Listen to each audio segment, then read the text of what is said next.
This is Roger Simon for Pajamas Media, and I'm here with our political correspondent, Bill Bradley, and our special guest, Steve Schmidt, who is one of John McCain's so-called Gang of Five from Time magazine.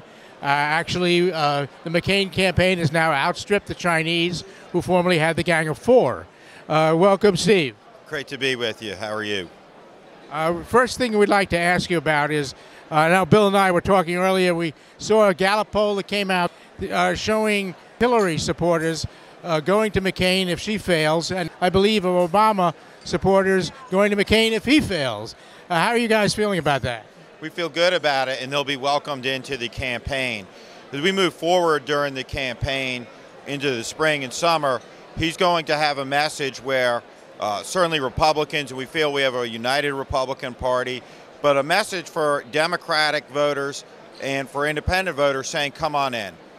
National security is an important issue in this election. John McCain is prepared to lead on that issue. The economy is an important issue. John McCain's plans on the economy are the right type of plans for economic growth that impact every American family. So there's a lot of acrimony in the Democratic primary right now. Democratic voters who feel disenfranchised from that process will have a place in this campaign.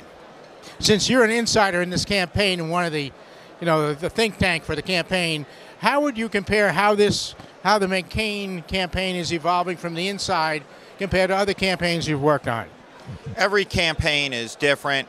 In a age though where your average American has 350 TV channels at home, talk radio, the power of the internet, the blogosphere, all of the alternative media, campaign has to be able to communicate across a very broad array of communication spectrums, and that's what's changing about campaigns. Campaign in and of itself is its own broadcast platform. That's different than it used to be, and we'll be taking full advantage of that as we move forward in the campaign. But all campaigns are fundamentally about raising the resources to communicate a message. We're doing a fine job at that. We'll raise the resources we need to be able to have and the ability to respond quickly to your opponents, and then overall to deliver a message that makes sense to the American people. And at its core, all campaigns are similar. I think our audience is an audience of political junkies. So they're all kind of interested in process. Can you tell us something how does the McCain campaign work process-wise when, there's always a gaffe, there's always something happening. The opponent is always coming up with something. How do you work process-wise? Well, you want to talk about what you want to talk about. Our opponents will try to disrupt that. We know, for example, that one of the ways they'll try to disrupt it is by conflating a quote that John McCain made about a presence in Iraq over the long term into John McCain saying that he advocates a 100-year-long war in Iraq, which is complete and total nonsense.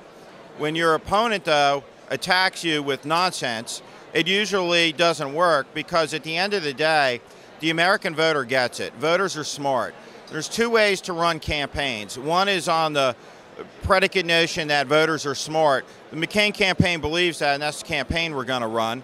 I think the other side is we'll be able to twist and exaggerate and stick the knife in. And I think that while there may have been a time that worked in American politics, it's too easy now for people to get the facts. It's at their fingertips, and they self-select the news that they want to get, that they want to see. They have the ability to get deep on an issue, not dissimilar from iTunes.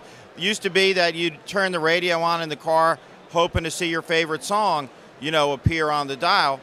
Today, you self-program it, you have immediate access to it, and that's the power of the internet. That's the power of Pajamas Media, frankly, that allows people to get on, to go in and to shop for the type of information they're most interested in. Well, thanks for the plug, Steve. How about a last question from Bill? Steve, I know you guys are going to take a shot at taking California. There's a new poll, which I think we talked about, where McCain is in striking distance, certainly a dead heat with Hillary Clinton, a little behind Barack Obama. How do you see that playing out, and also what do you think Governor Arnold Schwarzenegger's role will be in that? Governor Schwarzenegger will play a key role in any of the activities we have here in California. He's a popular governor. He's had a lot of success here. He's the type of Republican who can succeed in California. We will have a uphill climb in California. There's no doubt about it. We don't come into California with any illusions that it's going to be easy, but we believe that we can win here, and we are certainly going to compete here and try to earn the vote of people in the state. A lot of people in Washington look at California and think it's Massachusetts, a blue state permanently and forever. California is not a blue state. California is a purple state. There has been a deficiency in terms of the Republican Party in the state nominating candidates who can win, that can appeal to the broader California electorate. John McCain is the type of candidate that can win the state of California, and we'll work very, very hard to do it. Okay, thanks a lot, Steve Schmidt, Senior Advisor to Senator John McCain.